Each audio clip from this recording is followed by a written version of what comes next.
طبعا جماهير نادي الزمالك في مباراة الاهلي وزد، الكورة اللي اتعمل عليها ضجة كبيرة جدا، الكورة اللي لعيبة نادي زد بيطالبوا ان هي تكون ركلة جزاء.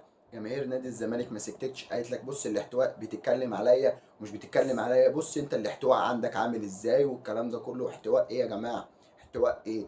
خبير تحكيمي حكم اسباني طلع اتكلم عن الحالة، بيقول لك وضع التشريحي بتاع كوكا كان خلاص هيشوط الكوره. يعني انا الراجل اهو خلاص انا هشتت الكوره دي انا هشتتها، رجلي اتحطت قدامي في جزء من الثانيه، الموضوع ده خد جزء من الثانيه، جزء من الثانيه حط رجله لاعب زد قدامه تمام، وبعد الكوره تمام قام التاني قام خبط رجله.